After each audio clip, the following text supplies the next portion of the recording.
तो पूरी दुनिया आपको यही कहते हैं कि आपके जीवन में जो भी होता है आपके भाग्य, कर्म और नियति के कारण होता है, लेकिन योग इस सिद्धांत के बिल्कुल विपरीत है। घरण्य संहिता में ये कहा गया है कि आपके जीवन में जो भी होता है आपके प्रेजेंट के कारण होता है। You are writing your present, past and future. How we will see this today. तो आज इस मुद्दे को हम पूरे प्रैक्टिकल वे में समझेंगे और सबसे पहले हम ये समझेंगे कि कर्म का साइकिल क्या है। ये जो आपके कर्म का साइकिल चलता है इसको समझिए पहले। जब भी आप कोई कर्म करते हैं तो उसका इम्प्रेशन आपके बॉडी, माइंड और सोल पर क्रिएट होता है और वही इम्प्रेशन आपके फ्यूचर के एक्शन को अफेक्ट करता है और उनके प्रभाव आपके ऊपर री इन्फोर्स होते हैं, यानी कि ये कर्मास आपके ऊपर री इन्फोर्स होते हैं। लेकिन कैसे होते हैं इस मैकेनिज्म को आपको किसी ने नहीं समझाया। ये री इन्फोर्स होते हैं आपके नर्वस सिस्टम के थ्रू, आपकी ब्रीदिंग के थ्रू और आपकी स्टेट ऑफ माइंड के थ्रू। और आपको ये अच्छे से पता है कि नर्वस सिस्टम को आप काम कर सकते हो, रियलाइन कर सकते हो, आपकी ब्रीदिंग को आप मैनेज कर सकते हो और आपकी स्टेट ऑफ माइंड को भी आप अपने थॉट्स, विचारों और संकल्प शक्ति के द्वारा रियलाइन कर सकते हो। तो ये देखिए कि जब भी आप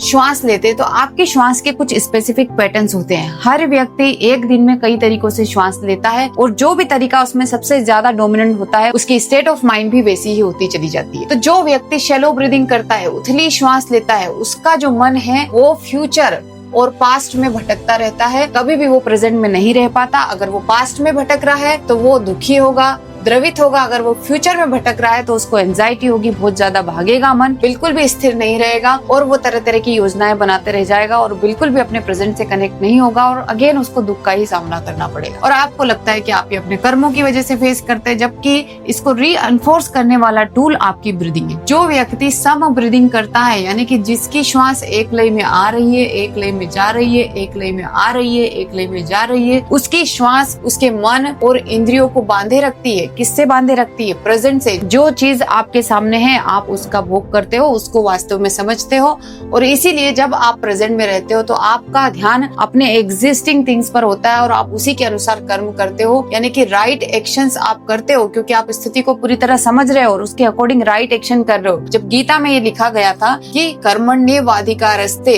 तो वहाँ पर सिर्फ ये बात नहीं बोली गई थी कि फल पर आपका अधिकार नहीं है। वहाँ पर श्री कृष्ण आपको पूरे अधिकार के तौर पर ये कह रहे हैं कि कर्म पर आपका अधिकार है। You are fully capable of doing anything, doing everything, doing in any way. किसी भी तरीके से किसी भी प्रकार का कर्म आप जनरेट कर सकते हो कि आपके पूरा विल और एक्शन में है। तो आप अपने हिसाब से कर्म क्यों नहीं कर सकते? आप राइट एक्शन क्यों नहीं कर सकते? जब आप ऐसे राइट एक्शंस करोगे तो आपका फ्यूचर भी वैसे ही लिखा जाएगा। इसकी समय सीमा हमें किसी ने कहीं नहीं बताई है कि ये कर्म कब रीइंफोर्स होता है, कितने टाइम पीरियड में रीइंफोर्स होता है, इसकी बात कहीं भी नहीं कही गई है। सम ब्रीदिंग, शैलो ब्रीदिंग और दूसरी होती है डीप ब्रीदिंग। जो व्यक्ति डीप ब्रीदिंग करता है उसके अंदर विल पावर जनरेट होती है। वह अपने इंटेंशन को अच्छे से सेट कर पाता है, अपने माइंड को एक क्लैरिटी दे पाता है और इसी क्लैरिटी से उसके अंदर संकल्प स्मृति का जनन होता है। इस संकल्प जब बनता है तो व्यक्ति अपनी पूर्ण क्षमता से एक्ट करता है और इसी के कारण उसका भविष्य जो है उज्जवल होता है। हम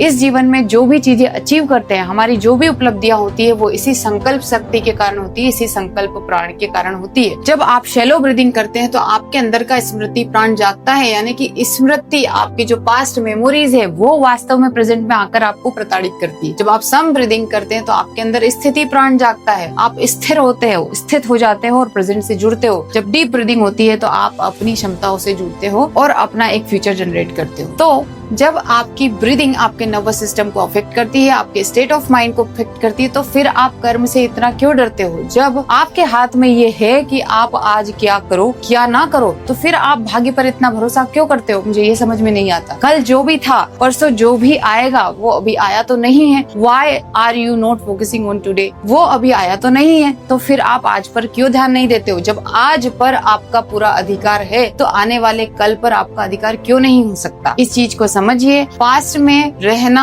छोड़िए, अपने आज पर ध्यान दीजिए, क्योंकि ये जो आपका आज है ये ही आपको फ्यूचर में ले जाएगा और आपका फ्यूचर निर्धारित करता है। तो आपको कभी भी ऐसे सिद्धांतों पर भरोसा नहीं करना है जो आपको एक पूर्ण एक्शन, फुल एक्शन करने से रोकते हैं और आपको अकर्म की तरफ ले जाते हैं, कर्म से भगाते हैं। ऐसे सिद्धांतों पर भरोसा मत करिए, क्योंकि हम सभी ने 4 पुरुषार्थ पढ़े हैं, धर्म, अर्थ, कर्म और मोक्ष। आपको कर्म से जुड़ना है, कर्म पर भरोसा करना है और ये चीज चीज समझनी है कि अगर आप पूर्ण एक्शन नहीं कर पाते हो तो अपने इस स्मृति प्राण के कारण नहीं कर पाते हो, जो आपको पास्ट और फ्यूचर में ले जाता है। जब आप इन दो चीजों से मुक्त हो जाएंगे तो आप अपने पोटेंशियल में जरूर भरोसा करने लगोगे और अपने कर्म पर भरोसा करोगे, स्वयं पर भरोसा करोगे। और उसे करने के लिए आपको अपने शरीर पर, यानी कि आपके नर्वस सिस्टम पर, आपकी ब्रीदिंग पर, आपकी स्टेट ऑफ माइंड को आपको उस स्थिति में लाना होगा। और उसके लिए सबसे अच्छा टूल है ब्रीदिंग। और ब्रीदिंग से हम ये तीनों चीजें अलाइन कर सकते हैं और इस साइकिल में पड़ने से बच सकते हैं और यहाँ अपने इस जीवन में आने के सही अर्थ को समझ सकेंगे कि हमारा जो कर्म है वो स्वधर्म के रूप में हो। गीता में स्वधर्म और परधर्म की परिभाषा जाकर पढ़िए। स्वधर्म के अनुसार जो व्यक्ति कर्म करता है वो कभी भी दुखी नहीं होता है, वो अपने जीवन में ऊंचाइयों को प्राप्त करता है,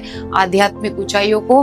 और यही आध्यात्मिक ऊंचाइयां व्यक्ति को हर तरह की ऊंचाइयां दिला देती है, जो सभी चीजों से निष्पक्ष रहते हुए अपना कर्म करता है, क्योंकि वहाँ जीवन के दूसरे जालों में नहीं पड़ता है, दुख, दोर्मनस्य, द्वेष इन भावों में नहीं पड़ता है, जब व्यक्ति सच में खुद से कनेक्टेड होता है। धन्यवाद।